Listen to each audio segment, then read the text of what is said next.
முடிந்தவரை அந்த முனிவரிடம் கற்றுக்கொண்டு விட்டார்கள் சீடர்கள். இறுதியாய் போய் நின்றார்கள். குருவே, தட்சணையாக ஏதாவது நாங்கள் தர வேண்டும் என்று விரும்புகிறோம், தயங்காமல் கேளுங்கள்.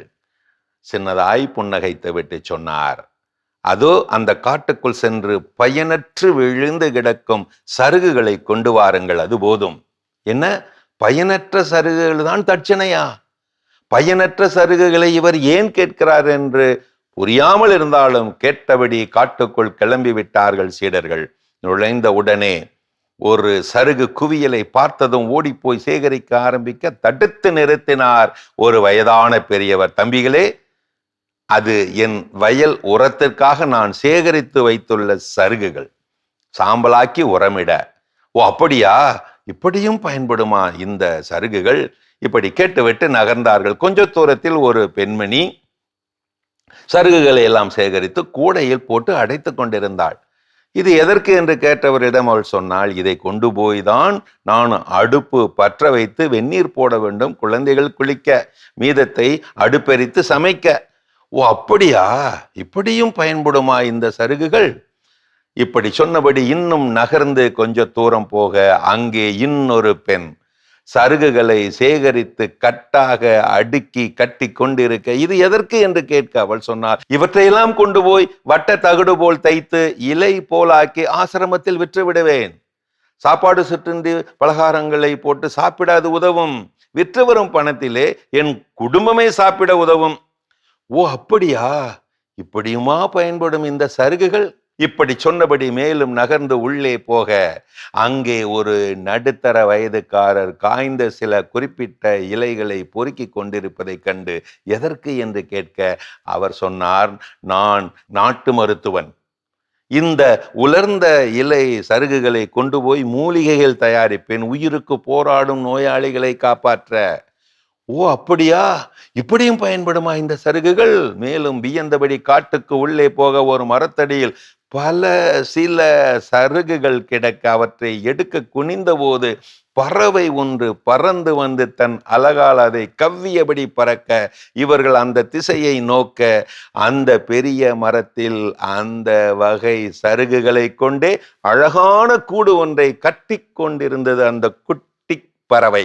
அந்த பறவை தன் கூட்டுக்கு மேலும் சில சருகுகள் வேண்டுமே என்று வியந்து போய் இது இப்படியும் பயன்படுமா என்று அதை அப்படியே விட்டுவிட்டு அங்கிருந்து நகர்ந்தார்கள் ஒரு தாமரை தடாகத்தை நோக்கி. அந்த தாமரை தடாகத்திலே பெரிய அகன்ற பழுத்த இலை ஒன்று தெரிய, அதை பறிக்கலாம், குருவுக்கு தரலாம் என்று அணுகி அதை தொடப்போக உற்று பார்த்து விட்டார்கள். அதிலே அந்த அகன்ற இலை மேலே நூற்றுக்கணக்கான எறும்புகள் குவிந்து கிடப்பதை உற்று பார்த்து விட்டார்கள். இவைகளுக்கு அடைக்கலம் தந்து உயிரை காப்பாற்றுவது இந்த சருகு போன்ற இலைதானே என்று எடுக்காமல் நின்று விட்டார்கள். இப்படியும் பயன்படுமா இந்த சருகுகள்?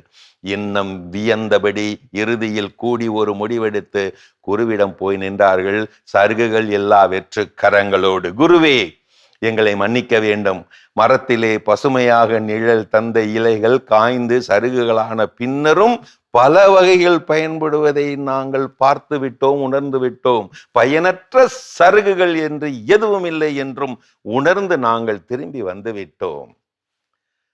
மலர் முகம் பூத்தபடி சொன்னார் முனிவர். இப்போது சீடர்களை நீங்கள் நீடூழி வாழ வேண்டும். நீங்கள் இன்று இப்படி பெற்ற அனுபவ அறிவே எனக்கு நீங்கள் தரும் உயர்ந்த வகையான குரு தட்சணை.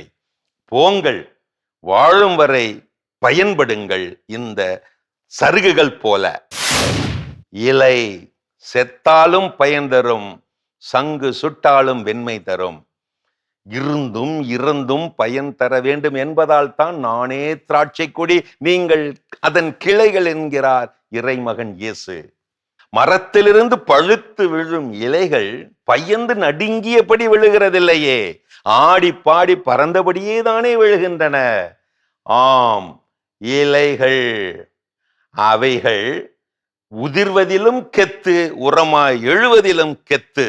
மரத்தின் இலைகள் உதிர்வது போல காலம் மாறும்போது சில கவலைகளும் தானாகவே உதிர்ந்துவிடும், மறவாதே. உதிர்ந்து போன நிமிடங்களை விலைக்கு வாங்கி அனுபவிக்க முடிகின்ற அளவுக்கு இந்த உலகத்தில் எந்த பணக்காரனும் கிடையாதுங்க. என்ன செய்ய, வெறுந்தாளியின் பசியை போக்கிவிட்டு வீதிக்கு வரும் வாழை இலை போலத்தான் சில நல்லவர்களின் வாழ்க்கையும்.